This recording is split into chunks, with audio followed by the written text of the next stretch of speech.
June 26th, 2016. 3 timelines.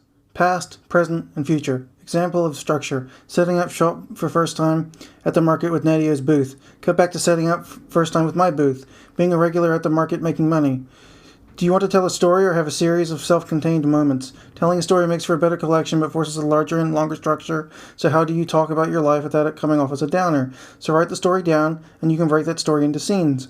There doesn't need to be a maximum or minimum number of episodes. It is going to be a narrative or character-driven. It would be cheaper to narrate the story. It is going to be about your whole life or just pick up now, ignoring the darker stuff. Can you make it funny? June 27th, 2016. Survey says... Meows. June 28th, 2016. Make the show about getting into the market, starting with business. Nadio's making things, trying to make other things, going to the store, the movies, the therapists, being committed, working at the market, including waiting for your booth. The first episode can be an introduction scene, starting with me sitting on the couch working on the iPad, animating that scene, then moving down the house to Nadio's studio with her bent over her soap table, working, bringing a loaf over her head with the title Soap Loaf, then swinging back into the lounge to introduce A and L. That's A-R and L as in SWD, nickname LF, titled LF. Then it can go on to say we live on the P side of the GP border. It could then go on to say I'm an unemployed artist with mental and physical health issues, bipolar 1 and muscular dystrophy, working on getting disability. Nadio's works as an accountant for a pest control company, but we're both working on starting her soap business. Nadio's walks over to the couch and sits down next to me and snuggles in. This is their story. We're working on getting into the PSM. For the last few months, we've been working on determining Nadio's brand and whether just to sell soap or things as well. Well, she builds up her soap stock. We thought about making pouches, shot of the sewing machine, or shot of Life is Short, Don't Be Lazy pouch, and t-shirts with my designs on them, shot of the Bowie shirt, but decided against it, putting the shirt in the closet because we didn't have the money to fund them just yet. The PSM is a collection of small businesses that all meet every weekend to sell their wares. It's the largest market like this in the U.S. and is juried to get in. The office to apply is just a short of the M Bridge in downtown P. Once you're set up, you take your application, your fee, and as many samples as you can carry to the office. Then you wait while they decide if your work is good enough to sell at the market. Before I got ill, I was selling my artwork there. It was great. The community is lovely. Some of the artists' work is incredible. And it's just a group of people rooting for each other because they're all working for the same thing to get their little businesses making enough to live off of and be successful. While I was enjoying being a part of it, I didn't do too well there myself. I was creating artwork on a printer I found at G-Wool for $30. It was worth about $1,500 because it made prints on paper that lasted 300 years minimally and used the best, titled Most Expensive, ink HP sold. It wasn't cost effective at all, but I didn't want to make it on something cheap and flimsy. I also made way too many pieces, averaging hundreds of items available in a day.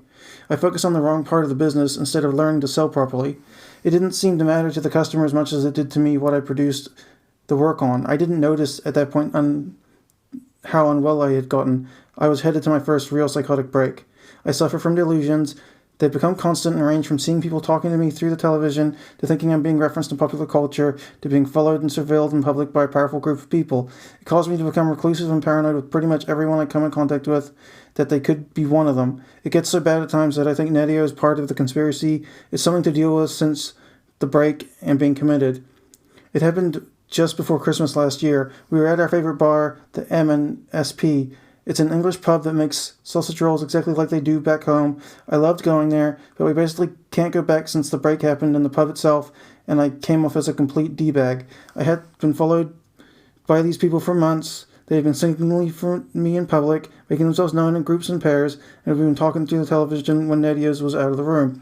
They have the technology to screencast to any room with an internet-connected screen, and they'd been live capping for weeks. It had been stressing me out considerably. You can't relax when you know there are people able to be in every room you go into. They flick the lights whenever they feel like it, and that they were watching everything you did and reporting on it under a pseudonym through pop culture. So we had started talking to one another while Nadio's had gone to bed. I was trying to figure out who they were, and once I knew the pseudonym I was being reported under, I started to find the trail of the character over multiple shows spanning over a decade. They started reporting me as a child through B television, and then when we moved to the US, they switched methods. They had been reporting on my father for some reason, then moved on to me. I still don't know why, but they said I'm special and passing after a session of bipolar group therapy. I just know that they have more power than anything else I can think of, and the movement is so large and connected that it's physically ache-inducing to try and see the size of it. It's impossible to counteract as a single person, and quite literally drives you insane while you come to terms with the potential scope of it, and the fact these people took such an interest in you singularly, or at least it did for me.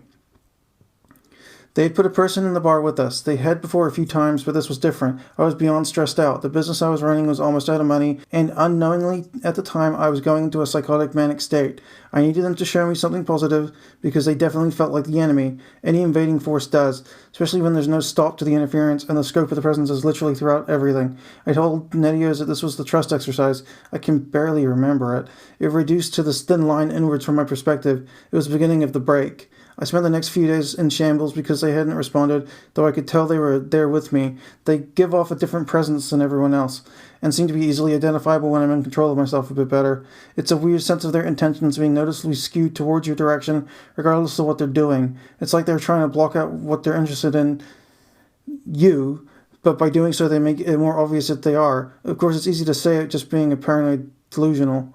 I've got synesthesia, a mixed collection of stimulations resulting in cross-wiring giving off the same information that people receive without having the senses mix. Mine skews people's emotions and voices as colors and shapes. It's not a magic power or anything, and I get tired of talking about it, so having started keeping it to myself, but these people give off a different set of information than others. I'm sure I've misrepresented plenty of instances because I'm definitely not sane, but it happened so often that they said I was making their job difficult by turning away from them every time one of them popped up. After days of feeling this way, completely out of it, and literally feeling myself lose my point of perspective completely, I decided I was going to kill myself. I told Nedios that if I was going to keep being like this, it was not worth being with me, and she should leave me. And once she did, I was going to go out into the shed out back and hang myself. It seemed like the right thing to do at the time. Of course, this freaked Nedios out, so she called the emergency line, and after a couple days of this, she asked what to do, and they told her to bring the cavalry out. First response is a service O offers it's mentally ill in times of great distress, when they're potentially a threat to themselves or others, such as I was. 5 people came out, 3 cops, 2 inside, 1 waiting in a car outside, and 2 caseworkers. They spent the better part of an hour determining whether I needed to go in, and after trying to get outside to get some air, they handcuffed me and brought me into the cruiser. They're not comfortable, but you barely feel it. Then you're committed. It starts off in a room with a solid metal wall and a bed you can be shackled to. They're nice enough to include a television behind a sheet of unbreakable plexiglass. Do the whole story. Being undressed, taking blood, taking fluids, going to the ward, given a dorm, being evaluated, playing Scrabble, watching movies on tape, making art, being given art supplies by the art therapist, going outside for 20 minutes a day, the food, the locked bathroom, the treadmill, seeing Nedios, being someone else's property again, being pulled into the room and sat down with the guy and him saying, "I'm not one of them, what do you want?" Being asleep the first night and hearing the woman say, "Nerves of steel, that one. Were there any accidents?" 2 small ones. Then the group talking about me, one man saying I wish he would finish what he started. Then they spoke about the newest location and pay rates. After a few days of denying the crazy you get out, we went to the Japanese restaurant by our house to celebrate. I was still wearing the band from the ward. We sat in a booth on the right side. There was a couple behind us, a man in a baseball cap and a blonde-haired woman. We had started eating. "That was naive," she said. "Look out," said Nedios. I was incensed. It wasn't a game. It was my life they were effing with. I still had the bruises from the blood sample on my arm. For the rest of the meal, we ate in silence. You spend the first few weeks out of the ward dealing with the fact that you were committed in the first place. They had given me a diagnosis of schizophrenia because I was chatting to myself in the room the first night. Really, I was just signing to the camera, assuming they could see me in there as well. Any system, remember? Nedios was worried I was mad at her for having me committed. I was, honestly, but not because she had done it, but because it meant she always had the power to do so in the future. Months later, we had that conversation. It takes months to work out what exactly you're going through, then months after that feeling safe enough to talk about it in any real sense, other than to be placative.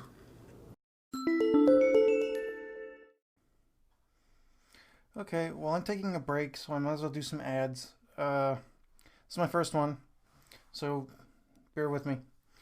So, if you haven't heard about Anchor, it's the easiest way to make a podcast. Let me explain. It's free. There's creation tools that allow you to record and edit your podcast right from your phone or computer. Anchor will distribute your podcast for you so it can be heard on Spotify, Apple Podcasts, and many more. You can make money from your podcast with no minimum listenership. That's pretty cool. It's everything you need to make a podcast in one place. And all you have to do is download the free Anchor app or go to anchor.fm to get started.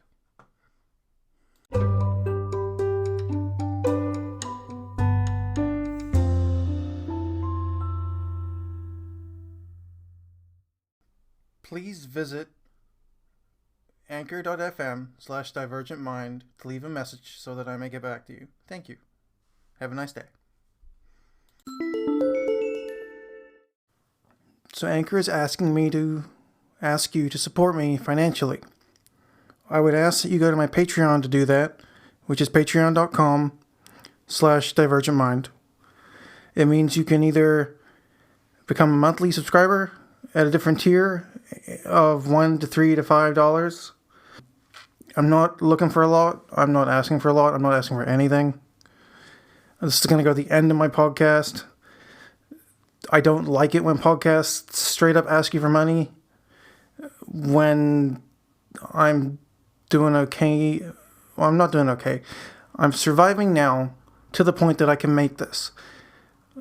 I would love to be able to make improvements to this by, say, getting...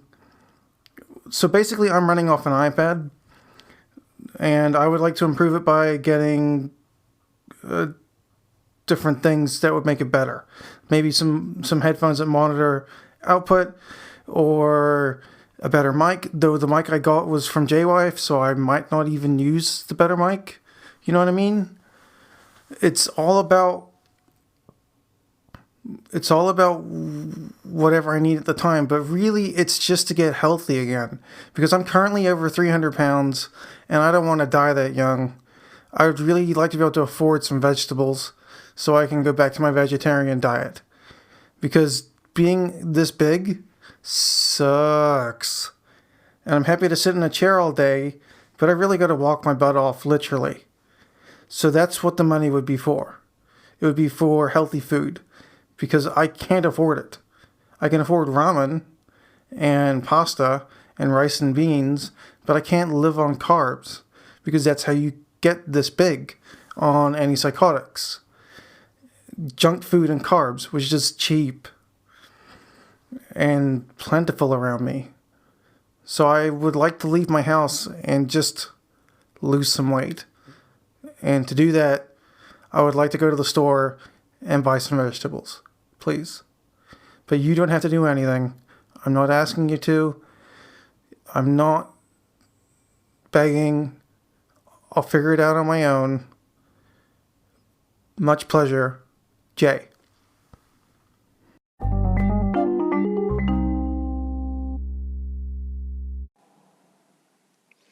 Hey people, take a listen to the Divergent Mind podcast.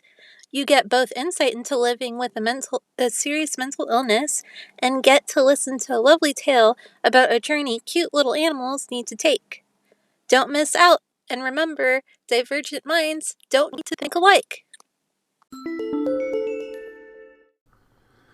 Okay, so I just wanted to let you know that I have a YouTube channel called Taught Myself, and that I've decided to start selling merch already with a phrase that my brother showed me saying, "My disability is invisible," of which I made a hat for myself. So I decided to make hats, shirts, hoodies, for both men and women on Spreadshirt.com. All you have to do is search for "My disability is invisible." It's in green, and that's mine. You'll know it's me because when you click the sale icon, the same little Divergent Mind icon comes up. And I hope you'll support me. I make about $5 per shirt or per sale. Everything else goes to Spreadshirt. But that's okay, because it's still a better deal than a lot of other places. And I really hope you'll support me. Come check me out on the YouTube. Teach me how to do that properly so I can have a community there too. And I await your response. Have a lovely day. Jay.